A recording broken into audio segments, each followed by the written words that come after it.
Welcome to Coaches Roundtable. I'm Ed Codi, and welcome our guest, former Butler High School star athlete who went on to the University of Notre Dame and led the Fighting Irish to the 1966 National Championship and recently inducted in the College Football Hall of Fame. Welcome, Terry Hanratty, the pride of East Locust Street. Terry, congratulations. That's 327 East Locust Street. That'll be a shrine now. Hey, Terry, let's go back.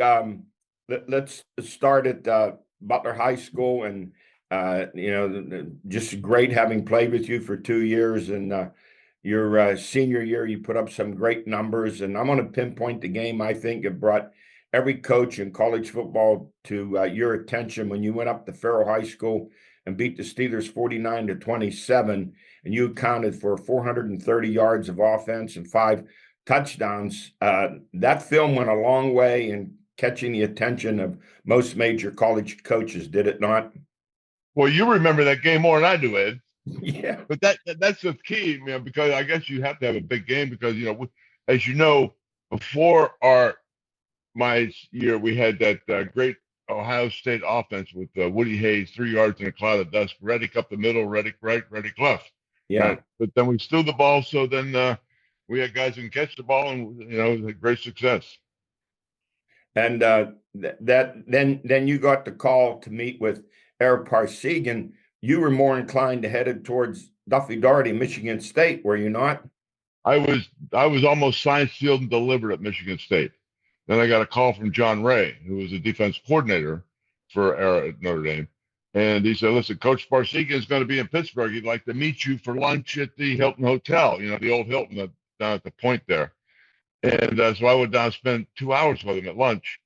And after that, I said to myself, I come home and told my mother, I said, I want to go to Notre Dame.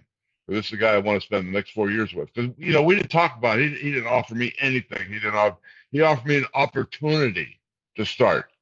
And everybody else said, oh, you're going to start here. You're going to start, no problem. All this, NIL that was, in the woods back in the day. You'd be a rich man today. Oh, can you believe some of the stuff that's going on? You get at least $5 million a year. But there is a lot. There was a lot of NIL back then, but it wasn't legal. I was offered a house. I was offered a friend to go to college free with me. I was offered money. I was offered, all kind of stuff. In Notre Dame, I got $18 a month laundry coupons, non-redeemable. So you either did your laundry or you threw them away. Yeah, I always said that NIL was nothing new 50 years ago in the Southeastern Conference. And we know a friend of ours, Dick Quigley, went and played down there at Alabama. He was well taken care of, compensated. I asked him, I said, well, I think he was getting like $100 a month in his bell box. And I said, well, if you're getting 100, what the hell's Stabler getting? No, Dick was getting 400. 400. He was getting 400 a month. You can imagine.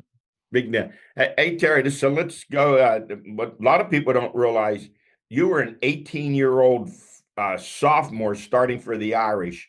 And that very first game, you and Jim Seymour captured the attention of the entire country in that game against Purdue and Bob Greasy, when you threw for, I think, 260 yards and a long touchdown pass to Seymour. Then you were on the cover of Time magazine, and you were all over the place. Tell us about, what were your feelings going into that game? You're just 18 years old.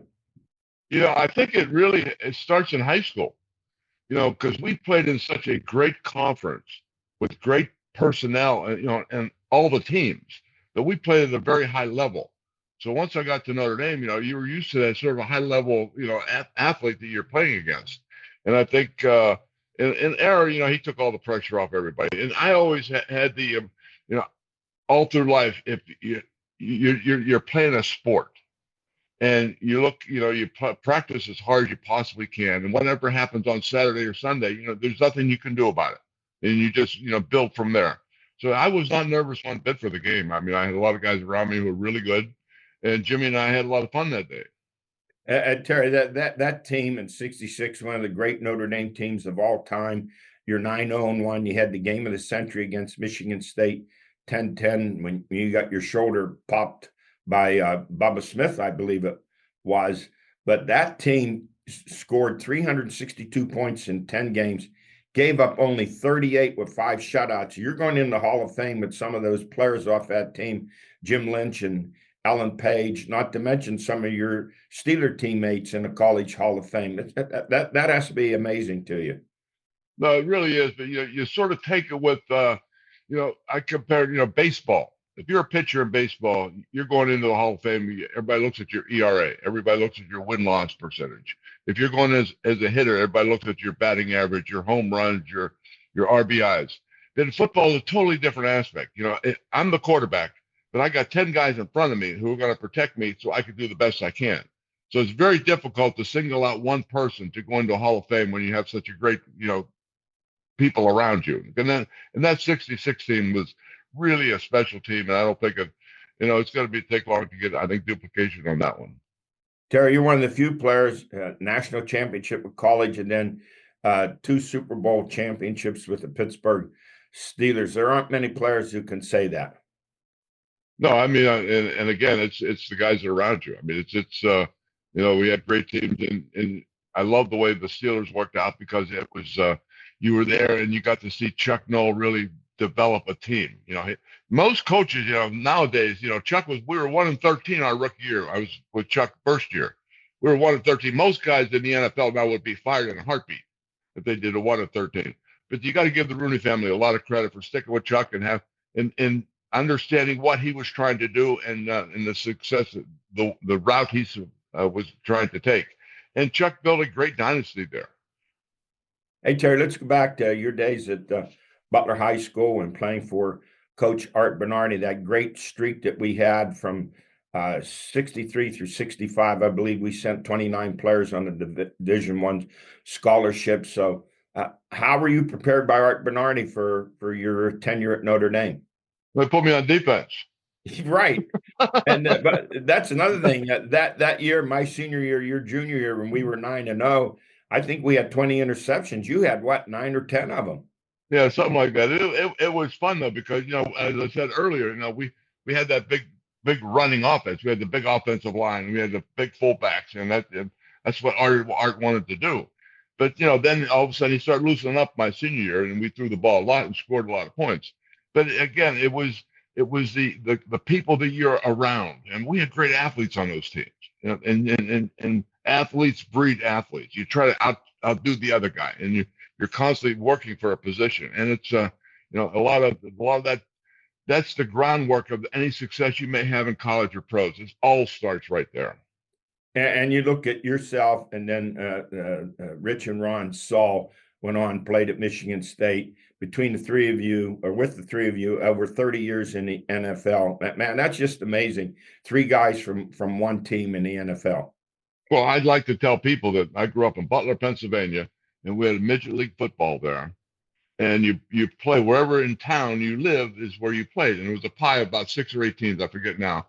But and I tell people, I said 3 out of the 4 guys in my backfield played at least 8 years in the pros. Yeah, people can't believe it. That Institute Hill I was 8, and Rich and Ron were 12 and 13. Yeah, the Institute Hill Mustangs you played for. Of course, you lost the championship game We did. in South Side. That's the other question. We beat you in sudden death. Hey, you Terry, didn't win the championship. You have to tell everyone this story. You graduated from Notre Dame with a degree in economics, but it took you 20 years to get your diploma. Tell us, everyone listening, this story there, why it took you 20 years to get your diploma. Well, everybody, normally people go, okay, after their pro career, they go back and finish up their degree. And but mine was a little different because I had, it was like $260 worth of parking fines at Notre Dame. So when I went to get the diploma opened up, it was empty. And I said, what's going on here? Well, you have to pay your parking fines before you get your piece of paper, right? And so I went on. I said, well, yeah, I don't really need it. Then all of a sudden, Father Joyce, who was in charge of everything back then. He was Father Hesberg's right-hand person. And so if I was, okay, Father, I'm paying the bill. You're going to send me a thing. So I send him a check for like $260 and I get the degree in the mail. So Did Notre you Dame, not tell? they hold a grudge. And did you not tell Father Joyce about all those fannies you put in the seats at Notre Dame and his response to No, that? that came out of somewhere, not me. That doesn't come out of me. That's But he was in charge of athletics, that's for sure. Right. Hey, Terry, it's great being your teammate, but more than that, it's been great having this lifelong friendship with you. And congratulations, you deserve to be in this College Football Hall of Fame. Well, thank you. I appreciate it, buddy. Take care. Thank you. I'll be right back with Ellen George.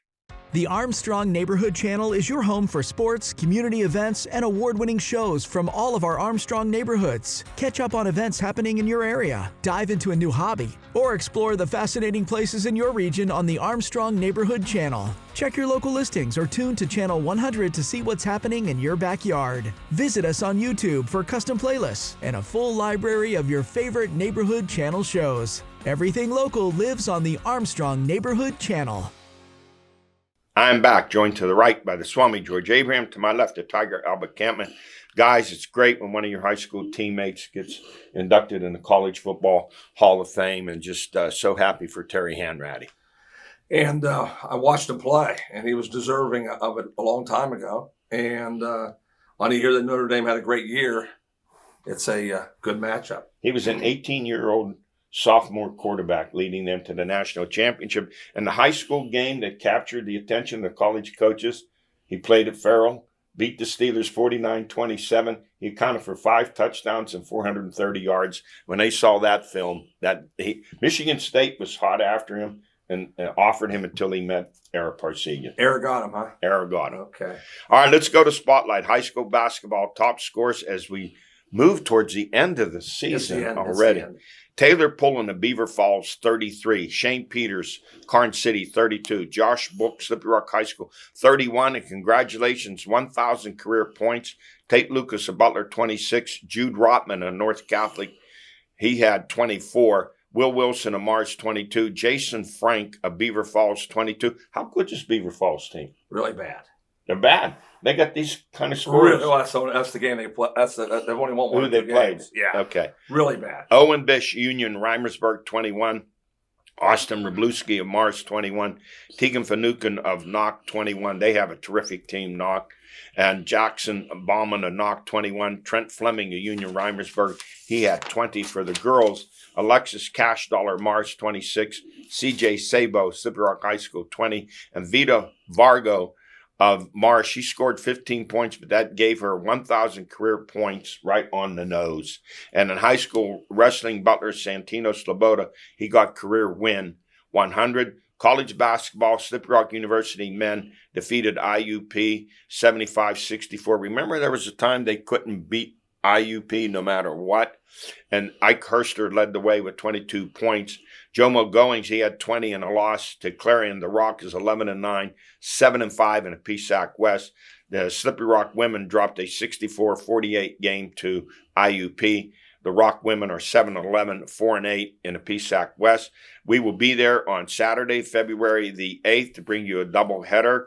The men at 3 p.m. and the women at 1 p.m. Our stories of the week: NFL Conference Championships, the NFC, the Philadelphia Eagles 55, Washington 23. The Eagles punishing running game, guys, 229 yards rushing. Saquon Barkley 118. And Washington committed 4 turnovers. Jalen Hurts had 3 rush TDs. And Washington rookie quarterback Daniels, he did what he could, 251 yards passing, 48 rush. Things are going to get better for him in the coming years. But when you look at Philadelphia, it's what the Steelers used to be and what the Steelers would like to be. Punishing running game, brutal on defense, and they make you pay for turnovers. Yeah, that's why the Eagles who they are. I mean, because their offensive line is the best in football. Yeah, and great point. So you can run and pass, whatever you want to do with them. And defensively, they had a goal line with Carter from Georgia. Remember, he was a trouble. He had trouble with the car, and they said, heck, we're Doesn't taking him matter. anyway. No trouble. And he ends up being the best defensive player in football. He's One not of the best driving. defensive players He's in not football. driving for him. Hey, now let me ask you about Hurts. If he doesn't have a powerful running game, I don't think he's the type of quarterback that's going to stand back there and Oh, he's throw not, for 35, sure. 40 passes and beat you. No, I would say you're probably right, but I saw something the other day. They were playing the tape back of Colin Cowherd saying how bad Saquon was, that he wouldn't make a difference in Philly either. So sometimes, Yeah. you combine these talents and, you say, well, what if so-and-so? Well, he has a good running game. He has good receivers. You know what I mean? And he seems selfless. If he wins, he seems happy. In that league of egos, Yes. like guys like this Pickens and all, that's a big deal. He doesn't mind handing the ball to Barkley. No. I don't want to go past that. I think George just made a great point. That there's other quarterbacks that we complain they don't throw enough passes. Wait a minute. What am I handing Did the you ball win? for? No, he just wants to win games. Yes. And, look back to the Steelers. When Bradshaw won championships, Yes. they threw 12, 13 passes. That's it all. wasn't thinking about my stats. It was the W's. That's And what you want. they had a two-tandem running back combo between Butler Harris and Harris. Blount, yeah. Now, for the Eagles, it's their 5th NFC title, looking for a 2nd Lombardi. In the AFC, Kansas City 32, Buffalo 29. What a terrific game. A 15th straight one-score win for Kansas City. That is an NFL record. Now they're looking at history for a 3 straight Lombardi trophy. I go back to the Lombardi Packers where they won 5 NFL titles in 7 years in the first 2 Super Bowls. And they won 3. At that time, it was a record 3 straight NFL titles. So history looking here at Kansas City. Now, Albert, I know you said a few shows ago Kansas City would not win another Super Bowl. I don't What are think your it's thoughts? I What are still your thoughts said tonight? it wouldn't, but You got a week left. Yeah, so I never go against what I say. And, right. and, No. That's what I No. believe, and I think they could have lost that game. But I'll just say one thing: it's hard to beat Mahomes. He's that good. A game on the line killer. You know what else too? Like they needed 1 first down to ice the game. P. Ryan's over on his right. He cuts right across the field. I would be afraid to throw at the guy that didn't catch anything all day. He thinks nothing of it, and guess what, Al? They catch it for him. That was easy. He is Montana-like, Brady-like. When he can be bad for 55 minutes and kill you the last 5. Well, he was named. He's done it. 2 of the best of all time, and he's in that category now for sure. Mm-hmm. Now, my only question, issue here with the terrific watching these 2 quarterbacks play, Josh Allen and Mahomes. But when that 4th and 1 or inches where Allen, they said they didn't make it. The one official at the top of your screen, he said they made the first down. The other official said they didn't. So the one official at the top of the screen, when he saw the other official move inside, he moved in with him. I did not like that. I know he made it. I know. I don't have. I didn't say I think he made it. Right. He got pushed back. No, I know he made it. I saw 17 different films. Right. On it. He made it. Got pushed back. Let me say, George, what do you want to chip, George? Here's how they have it. There's a chip in there now. Why didn't that other official who first said they made it? Why didn't he go to the other official? No, the ball was here. And the other thing too, I know I had Kansas City, and I'm telling you, he made it. That's how you know he made it. I wanted them. Buffalo got cheated. It's that. No, I don't. I'm not saying it's. I'll stop short of rigged. But boy, this Kansas City. They get every call, anything close. I know he made that. I saw his helmet go forward. Yes. That's where the progress is. Then he got pushed back. Yes. And the official on the lower part of your screen, they come in like this. Said where he got pushed back. The other official had it right. Why he didn't argue it? Jeannie said he made it by a third of a ball, and he never criticized the official. Yes. The other thing, unless they did it on a commercial, they never measured. No, they said that. Yeah. I never saw them measure. How do they know or they didn't make it or not make it?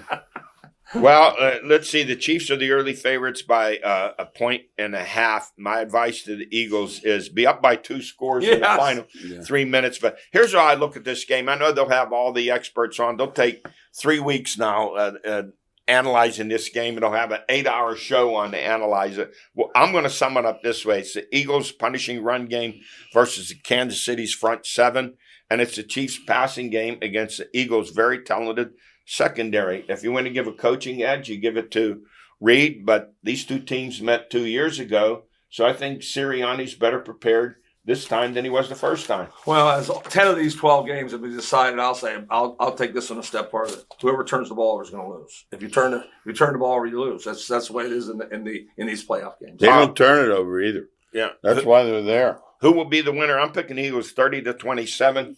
Give me your pick. I have the Eagles. I already said that. You have a score in mind? No score. I High think lower score? scoring. Oh, really? Yeah, lower No. scoring. 49. Yeah. Oh, Okay. I like. Oh, yeah. Kansas City's played low scoring games all year. Yeah, they have, until Eddie. The other lately. day. Joe Buffalo. What's your thought? Kansas City 31-28. Well, close to them. But I mean high. What I'm saying. 27. Yeah, I'm saying high. And I know Philly's good defensively. The more I sit here, I wonder if it's too high. All right, let's go to this national media and their perception and misconception of Mike Tomlin. I'm going to weigh in, and then I know you're going to jump in. They keep referring to Tomlin as a great coach and a Hall of Fame coach, but that does not resonate with his recent body of work. Let me say this. Great coaches and Hall of Fame coaches don't go 15 years without a conference title and only 3 playoff wins. Great coaches and Hall of Fame coaches don't go 5 years without a division title. Great coaches do not have only 4 seasons out of 18 with a playoff win. Great coaches don't lose 6 straight playoff games, yielding an NFL record of yards and points like 400-plus yards a game and 38 points a game. Great coaches don't have 6 late season collapses. And great coaches and Hall of Fame coaches are great game managers, especially late in the game. Tomlin is not. My final analysis is this. He is a very good coach. He inherited a team loaded with all pros and future Hall of Famers. This is a team that is gone stale. They need some great changes made with this team. And Tomlin, you talk about the players, he has his hand on every player on that team, whether draft choice or free agent. And their standard is no longer the standard of what it once was. And when Rooney II says that last year there's an urgent need to win a playoff game, this year now he's making excuses. I think your change at the top is coming with Dan Rooney III, his son, 42 years old, a Dartmouth grad, who I hear is very aggressive and wants to make a lot of changes. And I'll let you guys take it from there. Well, it's really simple to me. I watch the Steelers, and I don't think they're a playoff team. Yeah. He somehow gets them there. That's where I'm a little different. I don't see them even a thought in the last 10 years that they should win the Super Bowl. You know, it's not a thought in my mind. And then now, too, you made a good point. By getting him there, he penalizes himself the next time because he picks in the middle. They're going to have, what, the 22nd pick this year? Maximum. 21st? You know what people don't realize? It's 22. Now it's 54 coming back. Yeah, I don't know what. First of all, now Rooney said this. They're probably not going to sign both Wilson and Fields. No. Now, I heard Wilson wants a $100 million contract over 3 years. They can't do that. You know, Wilson and Fields this year, they combined for 22 touchdowns. In the previous 3 years, the Steeler quarterbacks combined for 25. So they need to make a decision here. Wilson cannot come back. He cannot come back without. I agree with without you. money. I mean, it's just too much money. That's what But I'm not sure that Tomlin has confidence in Fields. I don't know if anybody does. He didn't play enough. But that's another mistake. But there's not many quarterbacks. That's a great point. That's a mistake. Not living with him. Yeah, you know, regardless at 4-2, right? They should have played 11 more games and said we do or we don't have our guy. They do not know, so now they have to wait another year, give him $25 million, and find out he's not the guy. I'm hearing from someone who's close to someone in the Steelers organization that Dan Rooney III, Art's son, is very aggressive, and he would make a lot of changes his dad wouldn't dare thinking of making. I'm hoping he does. I've said it on the show many times. Yeah. So they can win 3 games next year and Tomlin gets fired. That's what I want to happen. Well, I'm not talking about Tomlin getting fired. I'm talking about them getting until they get a franchise quarterback. They're not going anywhere. But there's none out there. You understand? You know that. No, not in this draft. Some people talk Milrose from Alabama. I'm not. Oh, God. He got eaten up by Michigan. He can't. He's Michigan chewed him up. He's a running back. Where's the quarterback from Mississippi? Might be a better passer. Yeah, but he's not a pro. Dart. No, but that's not a good year. For a draft pick. Shedeur Sanders at some point. His father's going to have to quit moving stuff out of the way. Well, we're going to talk about the coming draft. They need to take at least a couple wide receivers. I don't think Pickens coming back. They need to shore up that defense defensive line. And You hear what you're saying? Yeah, yeah. You're saying what I'm saying without going the other way. They don't have a good team. That's what I'm saying. But I'm saying this too, and I put that on Tomlin because he has his hand on every draft pick. He has his hand on every free agent. No one overrules him on a player that he wants. All right, we'll see what happens. Let's go to College Football National Championship. Ohio State 34, Notre Dame 23. The Buckeyes' first title since 2014. This looked like a blowout, 31-7. But the Irish came back 31-23. They have that 3rd and 12 with 4:40 to go. Yeah. I thought, now I'm not criticized. Golden's been a tremendous defensive coordinator at Notre Dame, but I thought he left a corner on an island. There was no safety on top. They could have played the cover 2. He tripped. The safety trip. Right, yeah. Is that what happened? Because it's pretty hard to cover Jeremiah Smith one-on-one in that situation. They did a pretty good job with him most of the game, except for that play, and that was sealed the deal for the Buckeyes. Ohio State went into a shell to win the game. Almost lost it doing that. Mm-hmm. Yeah. It's a tough call as a coach. Basketball and football. When to pull up the reins. They went into a running game, and you saw all of a sudden Notre Dame made 2 big plays and was in it. But I thought the best team won. Oh, absolutely. Yes. The talented team. But, both coaches did a terrific job. Day, the monkey's off his back. And Marcus Freeman in his 3rd year, 6-1 against ranked teams, 3-1 against top 10 teams. I think the future's bright for Notre Dame. Ohio State payroll NIL was $20 million. Notre Dame walked away with $20 million from the playoffs. Money rules. Absolutely. And both teams already major changes in the portals with players leaving as soon as it's over. That's why coaches are calling for. What do you guys think? They want a 1 period after everything's done. The playoffs are over, and then have a month portal. I'd rather see it that way because I'm old fashioned, but nothing's going back to the way it was. It's the way today's world. It's a wild, wild west. The ketchup spilled. The ketchup spilled out of the bottle already. Yeah, that's right. Hey, now Al Golden leaving. He's going to Cincinnati to be their defensive coordinator. How about this? Ohio State's defensive coordinator, Jim Knowles, is going to Penn State for $3 million a year.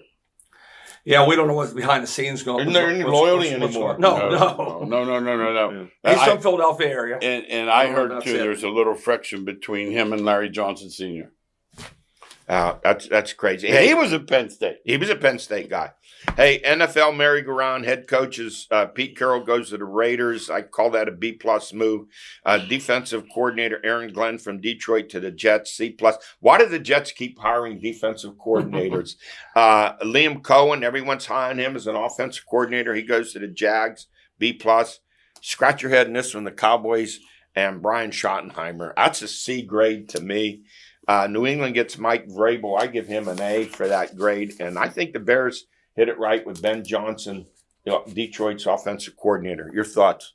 My thoughts from a coordinator to a head coach is a big jump, and we're going to find out how those guys react when it's 4th and 7, and you got to do something. Well, it's a lot harder as a head coach. Let's put it that way. It'll be interesting. You're already talking about the upcoming draft in April. Yeah, the NFL runs year round, and I think it's a weak draft, by the way. I think it's a real weak draft. I do too, especially quarterbacks in that regard. That's it for us. We're out of time. We'll see you next week.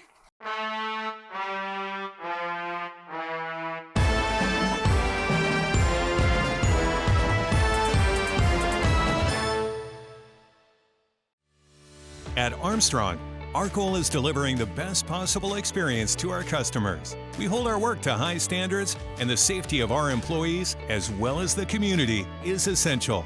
Our employees, contractors, and equipment are easily identifiable.